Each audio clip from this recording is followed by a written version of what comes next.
mass murderer, serial killer, cult leader, psychopath. These are some of the many terms used to describe the man known as Charles Manson. Now, out of the many, many topics that we could be discussing about Charles Manson, we decided that we would go with the route of what were his morals? What did he have to gain from this? What was his purpose for doing this? And what, in his mind, were his rights and responsibilities? Before we can discuss Manson's morals and values, we have to discuss where did they come from, who gave them to him, etc. Manson was born to a 15-year-old girl named Kathleen Maddox. At this time, she was unmarried, and because of this, Charles Manson never really got to see his biological father. This lack of influence in Manson's childhood was very apparent due to the fact that before he even committed the murders, he went to juvie multiple times and was imprisoned twice. After jail, Manson began living with multiple women in his friend Wilson's house. Wilson was a pretty big record producer. These women were treated as servants, and they obeyed Manson and Wilson like kings. This was the start of the Manson family. It was in this house that Manson met another record producer named Terry Melcher. Terry helped Manson record and produce some of his most famous songs. After a while, Manson felt that the family needed a better base than that of Wilson's house. He moved the family to an old ranch that mostly provided people with horseback rides.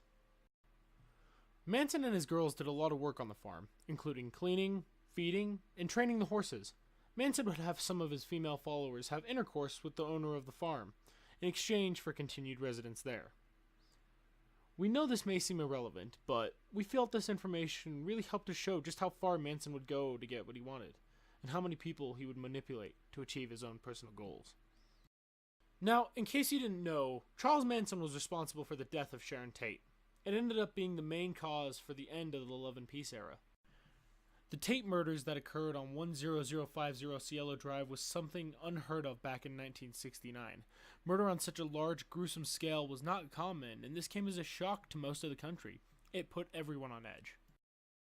Terry Melcher was the man who used to live in the house at Cielo Drive, and he was renting it out to Roman Polanski and Roman's wife Sharon Tate.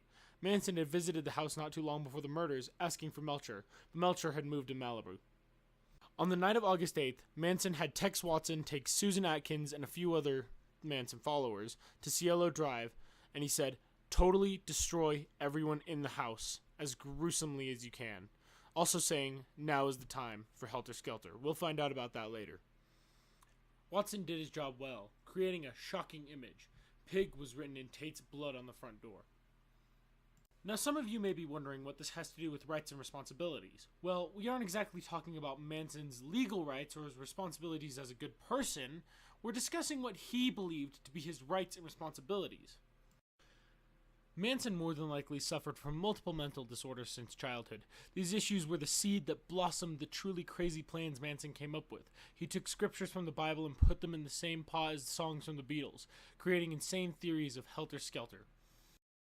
Manson, since his mid-teens, had believed that the black race was at very high tension with the Caucasians, and a near cataclysmic race war was soon to be set off.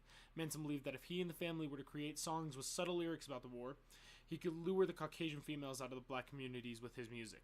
The black men would be sexually deprived and commit violent crimes on white men.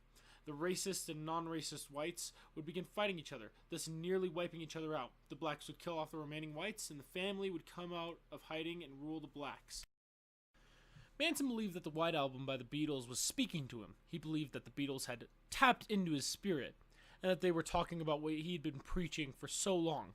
He felt that the Beatles were singing about him, that the song Helter Skelter meant the blacks were going to rise and the whites were going to fall. Manson viewed himself as Jesus Christ come again, and thought that his songs would bring about the apocalyptic purging of the world. According to some of his followers, he was always preaching about the Beatles and the Bible. He would relate the book of Revelations to himself, and he took the Armageddon in the book of Revelation to mean Helter Skelter. Manson's album had failed to be created. That frustrated him. So instead, he decided it was time for Helter Skelter to happen. That's when he decided to send his family to commit the 2 sets of murders. He believed that this would instead set off the race war, that whites would start attacking blacks and blame them for the murders. Blackie never did anything without Whitey showing him how. Quoted by Charles Manson. Manson didn't think the blacks would be able to govern themselves after they had survived through Helter Skelter. He had done everything he could to achieve Helter Skelter. He believed it was his right as well as his responsibility to start Helter Skelter, to get rid of all the piggies, Beatles, the White Album, in the world. He believed that he had the right to kill and to try and fix the world as Christ come again.